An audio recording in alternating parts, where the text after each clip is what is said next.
আজকে আমি সূরাতুন নিসার দুটি আয়াত শেয়ার করতে চাই। একটি আয়াতে আল্লাহ বলছেন সবার আগে কোন কোন পাপগুলো থেকে আমাদেরকে দূরে থাকা প্রয়োজন। অনেক সময় একজন মুসলিমের জীবনে কাজের অগ্রাধিকার নির্ধারণের ক্ষেত্রে সঠিকভাবে বুঝের অভাব দেখা কিছু কিছু কাজ অন্য কাজের চেয়ে বেশি গুরুত্বপূর্ণ, অন্যান্য কাজের চেয়ে আপনার নামাজ বেশি জরুরি। ইসলামের এমন অনেক আমল রয়েছে যা জীবনকে সৌন্দর্যমণ্ডিত করে তুলবে, কিন্তু সেই কাজগুলো গুরুত্বর দিক থেকে নামাজের কাছাকাছি পর্যায়েও নেই, বা পাপ কাজের ক্ষেত্রেও এরকম প্রাধান্য রয়েছে। অনেক আমল রয়েছে যেগুলো আমাদের করা উচিত, যেমন ঘরে প্রবেশের সময় ডান পা দিয়ে প্রবেশ করা উচিত, টয়লেটে প্রবেশের সময় বাম পা দিয়ে প্রবেশ করা উচিত, এবং নির্দিষ্ট দোয়াগুলো পড়া উচিত। এ ধরনের আমলগুলো করার চেষ্টা থাকা উচিত, এগুলো উপেক্ষা করার কোনো সুযোগ নেই। কিন্তু এমন অনেক পাপ কাজ রয়েছে যেগুলো করা কবিরা গুনাহ। অনেক সময় এই অগ্রাধিকার নির্ধারণের ক্ষেত্রে মানুষ যখন সঠিক জ্ঞানের অভাব থাকে, তখন তারা ছোট ছোট ব্যাপারকে বেশি গুরুত্ব দেয়। তারা নিশ্চিত করতে চায় যে আমি অমুক অমুক সুন্নাহ ঠিকভাবে পালন করছি তো, অমুক অমুক দোয়াগুলো নিয়মিত পড়ছি তো, শুক্রবারে সূরাতুল কাহফ পড়ছি তো, ইত্যাদি ইত্যাদি। তো তারা ছোট ছোট আমলগুলো সঠিকভাবেই আদায় করে, কিন্তু একই সময়ে চোখের সামনে থাকা বিশাল বিশাল গুনাহগুলো অনায়াসেই করে ফেলে। করার সময় দ্বিতীয়বার চিন্তাও করে না। যেমন ধরুন হারাম উপার্জনের টাকা, জিনা করা, সুদ, এরকম বড় বড় গুনাহ, বিরাট বিরাট শয়তানি পাপগুলো সে অনায়াসেই করে যায়। মনে হয় যেন চোখ থাকতেও সে অন্ধ। ছোট ছোট আমলগুলো আপনি ঠিকই গুরুত্ব দিয়ে করে যাচ্ছেন, যেন মনে মনে ভালো ফিল করতে পারেন যে যাক, আমি তো ধর্ম পালন করছি। এজন্যই কুরআন আমাদেরকে বিভিন্ন আমলের সঠিক অনুপাত ঠিক করে দিয়েছে। আল্লাহ এ আয়াতে বলছেন, ইনতাজতানিবু কাবাইরা মা তুনহাউনা আনহু, যদি তোমরা নিষিদ্ধ কাজের বড় বড়গুলো হতে বিরত থাকো। সুতরাং দেখা যাচ্ছে এমন অনেক বড় বড় পাপ রয়েছে যেগুলো থেকে আমাদের অবশ্যই বিরত থাকতে হবে। যদি আমরা এটা করতে পারি, তাহলে ছোট ছোট পাপের ক্ষেত্রে আল্লাহ বলছেন নুকাফিরু আনকুম সাইয়্যাতিকুম, তাহলে আমি তোমাদের ছোট ছোট পাপগুলো ক্ষমা করে দেব। অর্থাৎ আগে সিরিয়াস ব্যাপারগুলো যত্ন নাও। কোরআন যেগুলোর উপর গুরুত্ব আরোপ করেছে, যেমন টাকা উপার্জনের বিষয়টা, কিভাবে আমরা টাকা আয় করি এবং কিভাবে তা ব্যয় করি, সে ব্যাপারে আগে যত্নবান হওয়া, এটা খুবই সিরিয়াস একটা ব্যাপার। আমাদের আশেপাশে যারা আছে তাদের অধিকারের ব্যাপারে সাবধান থাকা, যারা এতিম বা অভাবগ্রস্ত তাদের দেখাশোনা করা। সূরা মাউনে আল্লাহ বলছেন, ফাযালিকাল্লাযী ইয়াদউল ইয়াতীম, সেই ব্যক্তি যে এতিমকে গলা ধাক্কা দেয়। এগুলো বড় ধরনের পাপ। তারপর যেভাবে আমরা আমাদের ব্যবসা বাণিজ্য চালাই, কেউ যদি আপনার কাছে টাকা পায়, কোনো কন্ট্রাক্ট মানতে যদি ওয়াদাবদ্ধ হন, কোনো সেবা প্রদান করার জন্য যদি আপনাকে বেতন দেয়া হয়, কাজের ক্ষেত্রে সততা বজায় রাখা। ঠিক একইভাবে কোরআনে বর্ণিত সবচেয়ে ভয়ঙ্কর পাপগুলোর একটি হলো সুদ। একইভাবে আমাদের পবিত্রতা রক্ষা করা, অর্থাৎ জেনা ব্যভিচার থেকে বিরত থাকা, এটা কবিরা গুনাহ। এটা এত বড় গুনাহ যে আল্লাহ বলছেন লা তাকরাবুজ জিনা, ব্যভিচারের কাছেও যেও না। অন্যান্য ছোট ছোট গুনায় তোমরা হয়তো জড়িয়ে পড়বে। হতে পারে তোমার নামাজে যথেষ্ট মনোযোগ ছিল না, অজুটাও হয়তো উত্তম রূপে করা হয়নি। হতে পারে যখন নামাজ পড়ছিলে তখন অন্য কোথাও মন পড়েছিল। হতে পারে হজ বা উমরা করার সময় কিছু কিছু নিয়মকানুন ঠিকমতো পালন করতে পারোনি। কখনো কখনো হয়তো ধৈর্য হারিয়ে ফেলেছিলে। এই ছোট ছোট বিষয়গুলো ক্ষমা করে দেওয়া হবে, কারণ তোমরা বড় বড় পাপ থেকে বিরত ছিলে। ছোট বড় পাপের এমন একটি তারতম্য কোরআনে জোর দিয়ে উপস্থাপন করা হয়েছে। কিন্তু এই আয়াতের যে ব্যাপারটি আমার কাছে বেশ চমৎকার লেগেছে, সেটা শুধু তিনি যে আমাদের পাপগুলো উপেক্ষা করবেন তা নয়, বরং এই পাপগুলোর কথা মনে করে আমরা প্রায় লজ্জিত হয়ে পড়ি। আল্লাহ এর সাথে সাথে আরো যোগ করে বলেন, ওয়ানুদখিলকুম মুদখালান কারিমা, এবং সম্মানজনক স্থানে তোমাদের প্রবেশ করানো হবে। অন্য কথায়, ওই ছোট ছোট ত্রুটিগুলোকে উপেক্ষা করে তোমাদেরকে সম্মানিত করা হবে, মর্যাদা দেয়া হবে। আর ওই সব লজ্জাজনক ব্যাপারগুলো তোমাদের রেকর্ড থেকে মুছে ফেলা হবে। তাই যখন তোমরা আল্লাহর সামনে আসবে, অপমানিত হবে না, তোমাদের সম্মানজনক স্থানে প্রবেশ করানো হবে। এই আয়াতের আরেকটি ব্যাপারও আমার কাছে বেশ চমৎকার মনে হয়েছে। এই আয়াতের পূর্বের কয়েকটি আয়াতে কিছু কিছু কবিরা গুনাহ নিয়ে কথা বলা হয়েছে, যেমন ব্যবসায় প্রতারণা করা, কাউকে অন্যায়ভাবে হত্যা করা। আর ছোট ছোট পাপ ক্ষমা করে দেওয়ার আয়াতের ঠিক পরের আয়াতে আরও অসাধারণ উপায়ে জীবনের বিভিন্ন বড় বড় পাপে জড়িয়ে পড়ার যে মূল কারণ সেটা বলা হয়েছে। আল্লাহ আযজা ওয়া জাল্লা বলেন, ওয়ালা তাতামান্নাউ মা ফাদ্দালাল্লাহু বিহি বা'দাকুম আলা বা'দ, আর তোমরা আকাঙ্ক্ষা করো না এমন সব বিষয়ে যাতে আল্লাহ তাআলা তোমাদের একের উপর অন্যের শ্রেষ্ঠত্ব দান করেছেন। তো আমাদের ক্ষেত্রে যা ঘটে যখন আমরা এমন কাউকে দেখি যে আমাদের চেয়ে বেশি টাকা উপার্জন করে, আমাদের চেয়ে তার চেহারাটাও বেশি সুন্দর, তার গাড়িটাও উত্তম, তার সাংসারিক জীবনটাও প্রশান্তির। কখনো কখনো ভাই বোনের মাঝেও এই হিংসা দেখা দেয়। যেমন আমি বলতে শুনেছি, আমার বোনের গায়ের রং আমার চেয়ে উজ্জ্বল। হিংসা বিভিন্ন প্রকৃতির হতে পারে। কারো ভালো কিছু থাকার কারণে আপনি তাকে ঈর্ষা করতে পারেন এবং আপনার নিজের সেটা না থাকার কারণ নিয়ে সারাক্ষণ চিন্তা করতে পারেন। আর এই চিন্তা আপনাকে শেষ করে দিতে পারে। এটা ছোট বড় যে কোনো কিছুর জন্য হতে পারে। এটা বস্তুগত বিষয় যেমন অর্থকড়ি, ঘরবাড়ির জন্য হতে পারে, আবার অবস্তুগত বিষয় যেমন বাবার ভালোবাসা, মায়ের ভালোবাসার জন্যও হতে পারে। বাবা কেন তাকে এত ভালোবাসে, আমার প্রতি তো এত মনোযোগ দেয় না। মা সবসময় শুধু আমার দোষ দেখেন, তিনি কখনো ওর দোষ দেখেন না। মাঝে মাঝে পিতামাতার আচরণ ব্যাপারটাকে আরো জটিল করে তোলে, কারণ তারা বারবার বলতে থাকেন, কেন তুমি তোমার ভাইয়ের মতো হতে পারো না, ও কত লক্ষ্মী। তাদের এমন আচরণ পরিবারের ভিতরে আরো বেশি হিংসা তৈরি করে। আল্লাহ এখানে বলছেন, অন্যদের যা দেয়া হয়েছে তার জন্য আকাঙ্ক্ষা করো না। আপনি নিজেই তো দেখতে পান যে আপনার চেয়ে ভালো চেহারার মানুষ রয়েছে, আপনার আমার চেয়ে বুদ্ধিমান মানুষও রয়েছে, আমাদের চেয়ে বেশি টাকা কামাই করে এমন লোকজনও রয়েছে। পরিবারে এমন কেউ থাকতে পারে যে আপনার চেয়ে বেশি প্রশংসা লাভ করে। কখনো কখনো হয়তো অন্যায়ভাবে তাদেরকে প্রাধান্য দেওয়া হয়, কিন্তু অনেক ক্ষেত্রে আসল ব্যাপার হলো আল্লাহ তার জন্য রিজিকের যে দরজা খুলে দিয়েছেন তা তিনি আমার জন্য খুলেননি, তিনি আমার জন্য অন্য দরজা খুলে দিয়েছেন। আমরা অন্য একজনকে যা দেয়া হয়েছে ঠিক সেটাই কামনা করি। আল্লাহ আপনাকে আমাকে অন্য একজনের মতো করে বানাননি। আল্লাহ অন্য মানুষদের জন্য রিজিকের যে দরজা খুলে দিয়েছেন তা হয়তো আমার জন্য দেননি।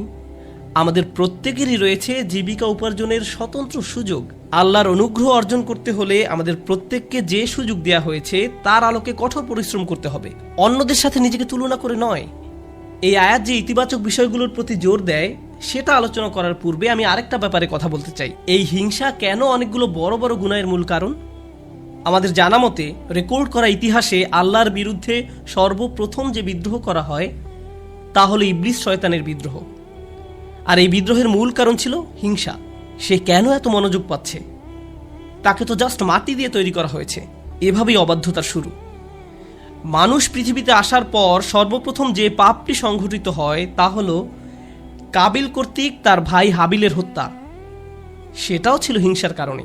এই হিংসা এতটাই জঘন্য আর কদাকার হতে পারে যে আপনি যদি ইয়াকুব আলাইহিসসালামের মতো একজন মহান নবীর সন্তানও হয়ে থাকেন, আর আপনার ভাইও যদি হয়ে থাকেন একজন অসাধারণ ছেলে যে কিনা এখনো নবী না হলেও তার মাঝে নবীর বৈশিষ্ট্য বিদ্যমান রয়েছে, এই হিংসা আপনাকে এতটাই নিয়ন্ত্রণহীন করে দিতে পারে যে আপনি তাকে হত্যা করতে উদ্যত হতে পারেন। আমি যা বোঝাতে চাচ্ছি তা হলো হিংসা এবং ঈর্ষাকে ছোট করে দেখা উচিত নয়। ব্যাপারটাকে এমন মনে হতে পারে যে এটি আমার আপনার ভিতরে একটা অনুভূতি মাত্র। মূলত হিংসার আরবি শব্দ হলো হাসাদ, আর হাসাদ শব্দের শাব্দিক অর্থ হলো আঁচড়। তারা এটাকে এভাবে বর্ণনা করে, হিংসা হলো মনের ভিতরে একটি চুলকানি। ঠিক শরীরের চামড়ার উপর কোনো পোকামাকড় কামড় দিলে আপনি যেমন চুলকাতে চান, সেরকম এটি যত চুলকাবেন অবস্থা তত খারাপ হবে। আপনার উচিত হলো একে উপেক্ষা করা, এবং এক সময় এটা এমনিতেই ভালো হয়ে যাবে। আপনাকে এটা উপেক্ষা করতে হবে, এটাই হাসাদ। ইমাম হাসান রাদিয়াল্লাহু তাআলা আনহু বলেন, আমি হিংসুকের চেয়ে এমন কোনো অনিষ্টকারী দেখিনি যাকে আসলে বেশি ক্ষতিগ্রস্ত ব্যক্তির মতো দেখায়। সাধারণত কেউ ক্ষতি করলে অন্য একজন তার এই ক্ষতির কারণে ক্ষতিগ্রস্ত হয়, কিন্তু হিংসার ক্ষেত্রে ক্ষতিকারী নিজেই নিজের ক্ষতি করে। সে হিংসা করছে, কিন্তু এই হিংসার কারণে নিজেই নিজের অনিষ্টের শিকার হচ্ছে। আর এ কারণেই সূরা ফালাকে হিংসুকের হিংসা থেকে আমরা আল্লাহর নিকট আশ্রয় প্রার্থনা করি। ওয়া মিন শাররি হাসিদিন ইযা হাসাদ। হিংসুকের অনিষ্ট থেকে যখন সে হিংসা করে, ঠিক সেই মুহূর্তে যখন সে হিংসা করে, এটা খুবই গুরুত্বপূর্ণ একটা ব্যাপার। এই হিংসার কারণে আপনার আমার জীবনে ভয়ঙ্করতম সমস্যা তৈরি হতে পারে। এখন আমি নিজেকে বিশ্লেষণ করতে চাই। যখন আমি নিজেই অন্যকে হিংসা করতে শুরু করি, তখন কোন কোন ধরনের নিয়ামত থেকে নিজেকে বঞ্চিত করি? যখন আমি নিজেই অন্যের উন্নতি সহ্য করতে পারি না, ব্যাপারটা আর একটু খোলাসা করে বলছি। তামান্নি জাওয়ালিন নি'মা লিদুনিহি। আপনি ইচ্ছা করেন যে তার যেন এই নিয়ামতটি না থাকে। ব্যাপারটা এমন নয় যে আচ্ছা ওই ভাই খুবই শক্তিশালী, আমি যদি তার মতো শক্তিশালী হতাম। না না না, আমি ইচ্ছা করি যে সে অসুস্থ হয়ে পড়ুক আর আমি শক্তিশালী হয়ে উঠি। আপনি ইচ্ছা করেন তার মাঝে যেন ওই ভালো বিষয়টা না থাকে। কোন কারণে সে ওইটা পাবে? আচ্ছা সে প্রমোশন পেয়েছে, এখন আমারও ইচ্ছা হয় যে আমিও যেন প্রমোশন পাই। না না না, হিংসা হলো আমি চাই সে বরখাস্ত হোক আর আমি প্রমোশন পাই। আপনি তার ব্যর্থতা দেখতে চান, আপনার ভেতরের কিছু একটা চায় তার যেন পতন ঘটে। তার পতনের ফলে আপনার জীবিকায় সমৃদ্ধি আসে না, আপনার এতে কোনো উপকার হয় না, তবু আপনার ভেতরের কিছু একটা তার পতন কামনা করে। যদি তার পতন ঘটে তাহলে আপনার কাছে তা ভালো লাগবে। এটাই হলো হাসাদ। কিভাবে এটা একজনের ভালো দিক ধ্বংস করে দেয়? আমরা ইবলিস শয়তান সম্পর্কে জানি, আল্লাহ তাকে ফেরেশতাদের কাতারে রেখেছিলেন। এর চেয়ে উন্নত কোনো মর্যাদা হতে পারে না, কিন্তু হিংসা তাকে এত উচ্চ পর্যায় থেকে একেবারে নিম্নতম পর্যায়ে নামিয়ে দিয়েছে, আল্লাহর নিকট থেকে বহু দূরে সরিয়ে দিয়েছে। চিন্তা করতে পারেন, এত বড় মর্যাদা কেড়ে নেওয়া হলো। এর মূল কারণ ছিল হিংসা। চিন্তা করতে পারেন, মূল কারণ হলো নিজেকে অনেক বড় কিছু মনে করা। হিংসার কারণে হত্যার মতো জঘন্য অপরাধ সংঘটিত হলো। আল্লাহ সূরা আরাফে বর্ণনা করেন, কান্নামা কাতালান নাসা জামিআ, সে যেন গোটা মানব জাতিকে হত্যা করলো। হিংসার কারণে হত্যার মতো জঘন্য অপরাধ সংঘটিত হলো। আর এই মহাপাপের মূল কারণও ছিল হিংসা। এই সকল উদাহরণের মূল শিক্ষা হলো, আমাদের নিজেদেরকে ভালো করে বিশ্লেষণ করে দেখা উচিত আমরা নিজেরা এই রোগে আক্রান্ত কিনা। ভালো করে খতিয়ে দেখা উচিত আমাদের মাঝে এই ঘৃণ্য ব্যাধিটি আছে কিনা। মানুষ শুধু টাকা পয়সা নিয়ে হিংসা করে না, মানুষ প্রায় সব কিছু নিয়ে হিংসা করে। পরিবারের সবার মনোযোগের কেন্দ্রবিন্দু হওয়া, এটা এমনকি ধর্মীয় পরিমণ্ডলেও ঘটতে পারে। ভাই জানেন, অমুক শায়েখ, তার ভিডিও মানুষ বেশি দেখে। আপনি তার ফলোয়ারদের সাথে নিজের ফলোয়ারদের তুলনা করছেন কেন? মাহফিলে তাকে কেন প্রধান বক্তা করা হলো? তাকে কেন সবচেয়ে ভালো সময় বক্তব্য দিতে দেয়া হলো? এমন ঘটনা মসজিদেও ঘটতে পারে। ভাই দেখেছেন তারা কত টাকা তুলেছে, আমরা এত টাকা তুলতে পারিনি। আর এই মনোভাব প্রতিযোগিতায় সীমাবদ্ধ থাকে না, হিংসায় পরিণত হয়। কেন তারা আমাদের চেয়ে ভালো করছে? এই হিংসা এমনকি ধর্মীয় পরিমণ্ডলেও আঘাত করতে পারে। মদিনায় আসার পর সাহাবীরা ধারণা করেছিলেন মদিনার ইয়াহুদিরা সবার আগে ইসলাম ধর্ম গ্রহণ করবে। এ সম্পর্কে কোরআনে এসেছে, আফাতাতমাউনা আইয়ুমিনু লাকুম, তোমরা কি আশা করো যে তারা তোমাদের কথা ঈমান আনবে? কারণ তারা আহলে কিতাব, তারা ওহী অবতীর্ণ হওয়া সম্পর্কে অবগত ছিল। তারা রাসূল সাল্লাল্লাহু আলাইহি সাল্লামকে সেভাবে চিনত যেভাবে তারা তাদের ছেলে মেয়েদের চিনতে পারত। এর কারণ ছিল আসলে হিংসা। তারা এই ব্যাপারটা মেনে নিতে পারেনি যে নবী প্রেরণের অনুগ্রহটি বনী ইসরায়েলদের কাছ থেকে অন্যদের কাছে চলে যাবে। তারা চাইতো ওহী মুহাম্মদ সাল্লাল্লাহু আলাইহি সাল্লামের কাছে না এসে তাদের কারো কাছে আসুক। জীবনের এমন কোনো দিক নেই যেখানে হিংসার আক্রমণ হওয়ার সম্ভাবনা নেই। এটা আপনার চাকরি জীবনে প্রভাব ফেলতে পারে, ব্যবসায়িক জীবনে প্রভাব ফেলতে পারে, আপনার পারিবারিক জীবন, ব্যক্তিগত জীবন, ধর্মীয় জীবন, সামাজিক জীবন থেকে শুরু করে জীবনের প্রতিটি ক্ষেত্রে এর প্রভাব পড়তে পারে। সম্প্রতি বিশ্বের বিভিন্ন প্রান্তে ভ্রমণ করার অভিজ্ঞতা থেকে আমি এক নতুন ধরনের হিংসা সম্পর্কে অবগত হয়েছি। অনেক বোন এসে আমার কাছে প্রশ্ন করেন, এটা বলার কারণে হয়তো আমি সমস্যায় পড়তে পারি, যাই হোক, কোরআনে কেন পুরুষদের জন্য অমুক অমুক বিধান দেয়া হয়েছে আর নারীদের জন্য সম্পূর্ণ ভিন্ন বিধান দেয়া হয়েছে? পুরুষদের কেন বোরকা পরতে হয় না? আমাকে এই প্রশ্ন করা হয়েছিল। ডিভোর্স আইনের ক্ষেত্রে দেখা যায় আইনগুলো কেমন যেন পুরুষের অনুকূলে। মহিলারা জান্নাতে কি পাবে? আমি বলছি না যে এই প্রশ্নগুলোকে উপেক্ষা করতে হবে, কিন্তু এখানে একটা ব্যাপার আমাদের সাবধান থাকতে হবে। আমরা আল্লাহ সুবহানাহু ওয়া তাআলা সম্পর্কে কথা বলছি। তিনি যখন কোনো বিধিবিধান নাজিল করেন, এই বিধানগুলো আমি প্রবর্তন করিনি, আমি শুধু এই বিধানগুলো বোঝার চেষ্টা করেছি এবং শেখানোর চেষ্টা করছি। কিন্তু যিনি এই বিধানগুলো দিয়েছেন তিনি হলেন সবচেয়ে দয়াবান, ভালোবাসাপূর্ণ এবং সবচেয়ে ন্যায় বিচারক। যদি এই বিধান নিয়ে আপনার অন্তরে খুঁতখুঁতে ভাব থাকে এবং মনে মনে ভাবেন যে আমার মনে হচ্ছে এখানে ন্যায্য বিধান দেয়া হয়নি, এটা খুবই মারাত্মক একটি সমস্যা। এমনকি আল্লাহ সম্পর্কে এই মনোভাব যে আমাকে ঠকানো হয়েছে, আমাকে তিনি যা দিয়েছেন সেখানে ঠকিয়েছেন, আমাকে পুরোপুরি বুঝতে হবে কেন তিনি আমাকে এটা করতে বলেছেন। একটা ব্যাপারে বলছি, উদাহরণস্বরূপ কেউ যদি আমাকে জিজ্ঞেস করে কেন আল্লাহ মহিলাদেরকে পর্দা করতে বলেছেন, আমার সৎ জবাব হবে আমি জানি না। আমি নিজে নিজে চিন্তা করে হয়তো এই বিধানের কিছু উপকারী দিক তুলে ধরতে পারবো, কিন্তু এই উপকারী দিকগুলো আল্লাহ অবতীর্ণ করেননি। এই উপকারগুলো আমি চিন্তা করে বুঝতে পারলাম, আর আমার এই সাহস নেই যে আমি বলবো যে অমুক অমুক যুক্তির কারণে হিজাব পড়তে হবে, কারণ এই যুক্তিগুলো আল্লাহ অবতীর্ণ করেননি। অনেক সময় আল্লাহ কোনো বিধান নাজিল করেন কিন্তু তার পেছনের কারণ বর্ণনা করেন না। তিনি বলবেন তুমি নিজে নিজে চিন্তা করে দেখো, লাআল্লাকুম তাতাফাক্কারুন লিয়াদাব্বারু আয়াতিহি, কেন এই বিধানগুলো দেয়া হয়েছে তা তোমরা নিজেরা চিন্তা করে খুঁজে নাও। তবে একটা ব্যাপার আমি নিশ্চিত জানি, যে বিধানই তিনি অবতীর্ণ করেন না কেন তা আমাদের প্রতি তার অপার অনুগ্রহ মাত্র। আল্লাহ এই আয়াতগুলোতে কি বলছেন? উত্তরাধিকার সম্পত্তি বন্টনের বিষয় বর্ণনা করা আয়াতগুলোর পরে এসেছে। ইসলামে সবাই সমান উত্তরাধিকার সম্পত্তি পায় না, নারী এবং পুরুষ সমান সম্পত্তি পায় না। তারা মেয়ে, স্ত্রী, মা যেই হোক না কেন সমান সম্পত্তি পায় না। তাই আল্লাহ কি বলেছেন? লিররিজালি নাসিবুম মিম্মা ইকতাসাবু ওয়া লিন-নিসাই নাসিবুম মিম্মা ইকতাসাবনা। পুরুষদের জন্য রয়েছে অংশ তারা যা উপার্জন করে তা থেকে, এবং নারীদের জন্য রয়েছে অংশ যা তারা উপার্জন করে তা থেকে। এই আয়াতে মিন অর্থাৎ থেকে এই শব্দের ব্যবহারটি লক্ষ্য করার মতো। এই পৃথিবীতে যত কিছুর জন্য আপনি কাজ করেন তার সবটুকুর ফসল পাবেন না, এর থেকে একটি অংশ পাবেন আর বাকি অংশ পরে পাবেন। অথবা আপনি কাজ করেছেন কিন্তু তার কিছু অংশ সুফল পাওয়ার যোগ্য ছিল না, যেমন হয়তো আপনার নিয়ত শুদ্ধ ছিল না, কাজটা যথেষ্ট পরিশুদ্ধ ছিল না, তাই আপনি আপনার কাজের সেই অংশের মূল্য পাবেন যা মূল্য পাওয়ার যোগ্য ছিল। তাই আল্লাহ বলছেন পুরুষরা কি পাবে তার জন্য একটি মান আমি নির্ধারণ করে রেখেছি, আবার নারীরা কি পাবে তার জন্য একটি মান আমি নির্ধারণ করে রেখেছি। তারপর তিনি বলছেন ওয়াসআলুল্লাহ মিন ফাদলিহি, কুরআনের অসাধারণ একটি বাক্য। এর অর্থ হলো আর আল্লাহর কাছে তার অনুগ্রহ প্রার্থনা করো। এখানে ফাদল দ্বারা শুধু অনুগ্রহ বোঝায় না। হিংসার ক্ষেত্রে হিংসুক ব্যক্তি মনে করে অমুক আমার চেয়ে বেশি ফাদল পেয়েছে, অমুক ব্যক্তি সম্পত্তির দিক থেকে আমার চেয়ে বেশি ফাদল বা অধিক আনুকূল্য পেয়েছে, অথবা চেহারা সুরতের দিক থেকে বা সুযোগ সুবিধার দিক থেকে বেশি আনুকূল্য পেয়েছে। বাসায় কোনো মেয়েও এমনটা অনুভব করতে পারে, কারণ তার বোন বিয়ের সব প্রস্তাব পাচ্ছে কিন্তু সে পাচ্ছে না, আমার বোন আমার চেয়ে বেশি ফাদল পেয়েছে। আল্লাহ বলছেন যদি তুমি ফাদল পেতে চাও তাহলে আল্লাহর অন্য কোনো সৃষ্টির চেয়ে বেশি চাওয়ার পরিবর্তে সরাসরি আল্লাহর কাছ থেকে নিজের জন্য ফাদল চাও। নিজেকে অন্যদের সাথে তুলনা করা বন্ধ করো, বরং আল্লাহর নিকট থেকে তুমি নিজের জন্য কি পেতে পারো তার দিকে মনোযোগ দাও। মনে মনে ধরে নাও যে আশেপাশে কারো কোনো অস্তিত্ব নেই, অন্যদের কি আছে সে সম্বন্ধে চিন্তা ভাবনা করা বন্ধ করো। মনের উপর যদি এরূপ নিয়ন্ত্রণ প্রতিষ্ঠা করতে পারেন তাহলে খুবই সুখী জীবনযাপন করতে পারবেন। যদি কখনো এমনটা হয় যে তুমি ক্লাসে বসে আছো, স্যারের বক্তব্য শুনতে পাচ্ছ কিন্তু কিছুই বুঝতে পারছো না, মনে মনে ভাবছো আমি জানি না আমি কোন স্বর্গে বাস করছি, কিন্তু তোমার পাশের ছেলে বা মেয়েটি প্রতিবার হাত তুলে স্যারের প্রত্যেকটা প্রশ্নের জবাব দিচ্ছে আর তোমার মন বিষিয়ে উঠছে। মনে মনে ভাবছো যদি মেয়েটাকে কষে একটা চর দিতে পারতাম, আমি তাকে সহ্য করতে পারছি না কারণ সে সব প্রশ্নের উত্তর দিচ্ছে।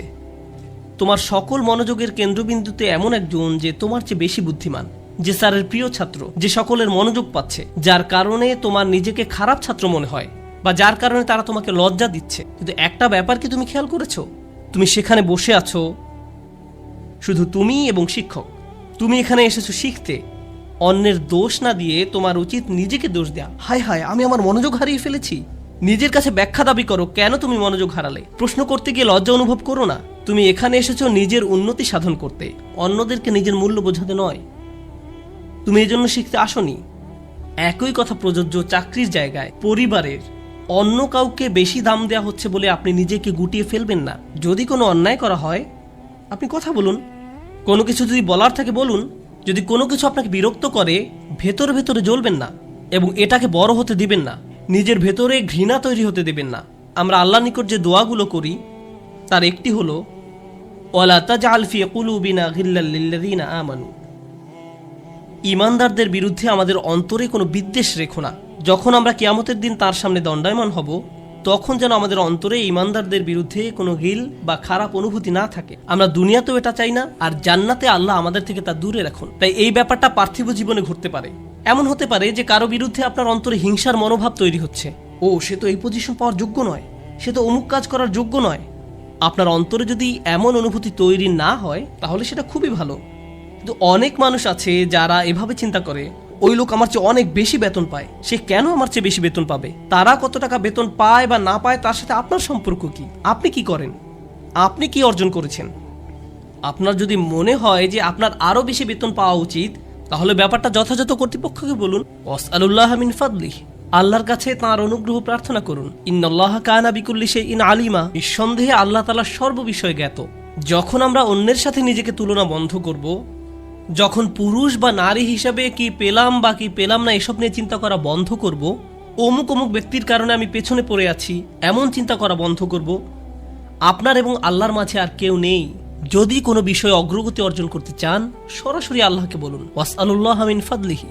অন্যথায় সারা জীবন ধরে কেবল অন্যের বিরুদ্ধে অভিযোগই করে যেতে পারবেন। কিভাবে তারা আপনার প্রতি অন্যায় করেছে, কিভাবে তারা আপনাকে সুযোগ থেকে বঞ্চিত করেছে, কিভাবে সবাই পেয়েছে কিন্তু আপনি পাননি। আর এভাবে অভিযোগ করলে আপনার জীবন তো দুর্দশাগ্রস্ত হবেই, আপনার কারণে আপনার আশেপাশের মানুষের জীবনও দুর্বিষহ হয়ে পড়বে।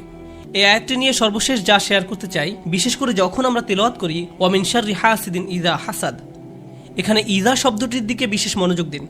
কেউ কেউ বলেন এখানে হাসাদকে বর্ণনা করা হয়েছে একটি গুণ হিসেবে, শুধুমাত্র শব্দগতভাবে ইসমে ফাইল হিসেবে নয়, বরং একজন মানুষের একটি খারাপ গুণ হিসেবে, অর্থাৎ এমন ব্যক্তি যার মাঝে হিংসার প্রবণতা আছে। কিন্তু ইজা শব্দটি একটি বিষয়ের প্রতি বিশেষ ইঙ্গিত করে। আপনার মাঝে যদি এই গুণটি থেকে থাকে, তাহলে কোনো এক সময় কুৎসিত উপায়ে এর প্রকাশ ঘটবে, আজ না হোক কাল। খারাপ কিছু একটা আপনি করে বসবেন, কারণ আপনার মাঝে খারাপ গুণটি আছে। আপনি নিজেও হাসিদ হতে চান না, হিংসুক হতে চান না। আবার যারা হিংসা করে তাদের অনিষ্ট থেকে বাঁচতে চান। আমরা দোয়া করি আল্লাহ যেন আমাদেরকে হিংসুক হওয়া থেকে রক্ষা করেন, এবং যারা আমাদের বিরুদ্ধে হিংসা করে তাদের অনিষ্ট থেকেও যেন রক্ষা করেন। আল্লাহ যেন আমাদের ভালো কাজগুলোকে নষ্ট হওয়া থেকে রক্ষা করেন। আমরা জানি রাসূল সাল্লাল্লাহু আলাইহি সাল্লাম বলেছেন, আগুন যেমন শুকনো কাঠ জ্বালিয়ে ফেলে, তেমনি হিংসাও একজন ব্যক্তির ভালো কাজগুলোকে জ্বালিয়ে দেয়। কেন তিনি এমনটি বলেছেন? কারণ যখন আপনার মাঝে হিংসা দেখা দেয়, তখন আপনার পক্ষে কৃতজ্ঞ হওয়া অসম্ভব। কারণ যখন হিংসা করেন তখন আপনার কি নেই কেবল তা নিয়েই আপনি চিন্তা করেন। আর আল্লাহর সাথে আমাদের সম্পর্ক নির্ভর করে একটি বিষয়ের উপর, তা হলো আমাদের কি কি আছে তা সব সময় স্বীকার করে যাওয়া। এভাবেই আমরা আল্লাহর প্রতি কৃতজ্ঞ হয়ে উঠি। যদি আপনার অন্তরে হিংসার বসবাস থাকে, তাহলে কোনোভাবেই আপনার পক্ষে আবদান শাকুরা অর্থাৎ আল্লাহর কৃতজ্ঞ বান্দা হওয়া সম্ভব নয়। আল্লাহ আজ্জা ওয়া জাল্লা আমাদের অন্তর থেকে হিংসা দূর করে দিন, আমাদেরকে সত্যিকার অর্থে কৃতজ্ঞ বান্দা বানিয়ে দিন। আল্লাহ সঠিকভাবে তার অনুগ্রহ চাওয়ার মতো তৌফিক দান করুন এবং আমাদের জীবনকে আরও সুন্দর করে দিন। বারাকাল্লাহু লি ওয়া লাকুম ফিল কুরআনিল হাকিম ওয়া নাফা'নি ওয়া ইয়্যাকুম বিল আয়াতি ওয়াজ যিকরিল হাকিম।